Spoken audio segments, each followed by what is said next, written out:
Hey, check this out. Here with Diane Fu, talking about programming blind spots.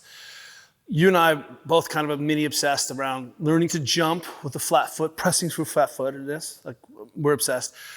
But I see a hole in programming that rhymes with rotation. It might be rotation. It might be rotation. I think it's difficult to program. So you do a lot of remote programming, especially in this time where people are sheltering in place.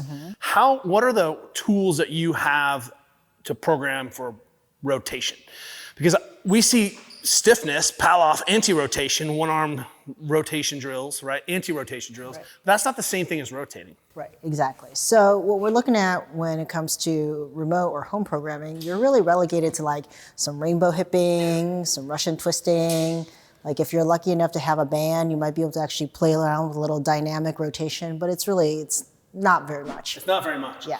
So how we think about it, at least, is touching these positions. In our daily shoulder spin up, at least we're programming from the hip up.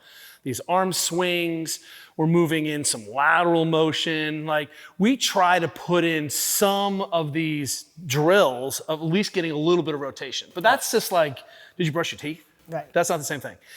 So if we're trying to get into it, like, what are the tools that people have? Because I want to show you that definitely it's a fair criticism that you look at someone's program and you're like, well, how do you program rotation? Maybe a bent over row is a place to get it, right? Sure. Kettlebell, we get some with the Turkish getup. Maybe a windmill, Sure. right? Yep. You and I can throw the medicine ball back and forth a little bit if I have a requires a medicine ball, partner. right? Yep. And we get some of the rotation in the medicine ball, but you can't get tons and tons and tons and tons of sets. Hard to do that, I think. Right? You guys have seen me talk about the heavy rope stuff, and it was really David Weck who put this on, where I was just suddenly getting in some rotation as part of my warm-up every day. I really like connecting that. Right. But still the whole. So this is our favorite new tool. We're unaffiliated. We have one of these. Kratos made this wave trainer, and I just want to show you what we've been messing around with. Pick that thing up, Di. And what I want to show you is Diane is a very competent lifter, yet you can tell once in a while if someone is missing some rotation. So I do a ton of paddling. I'm getting the rotation from the paddling, but this isn't easy. Let me get it started for you.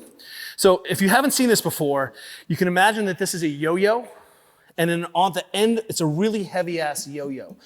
And this wave trainer, basically, you may have seen the K-Box, an inertia trainer, but it winds up, pulls Diane in one direction, and then she is going to get pulled back the other direction. So massive amounts of eccentric loading.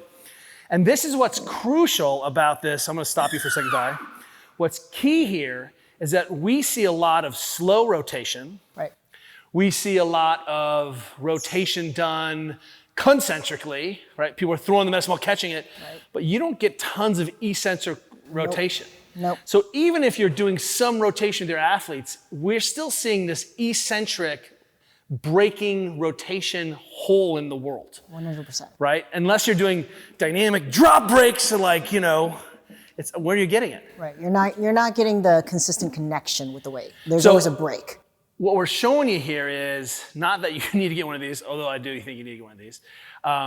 It's so light and cool, but you have to be thinking about at least exposing this language, at least putting your athletes into some of these positions, right? So suddenly, this is an easy way. We've got to be able to get some rotation that not as bent over, is connecting her shoulders to her feet, right? I just think she can do it in a split stance, do double-handed sideways with this. Right? All of a sudden, we have all of these ways of getting in some of this other rotation. And I'm going to stop you again. Again, the idea here is, man, what are the tools available to you? Maybe this doesn't scale up for your house, but maybe it does. Maybe it's in your gym. And the least, though, is be asking, how am I getting even some rotation in? Is that through a heavy rope? Is that through some kettlebell work? Is that, even juggling kettlebells? Can I throw a medicine ball with my friends? Am I rotating at all? Even going and throwing the Frisbee and having to catch some. Lowest level, shoulder spin up. Highest level, some badass rotational inertial wave trainer. Totally. What do you think? Is this a hole? Have we found a hole? We found like lots of little holes in the programming. Rotate or die.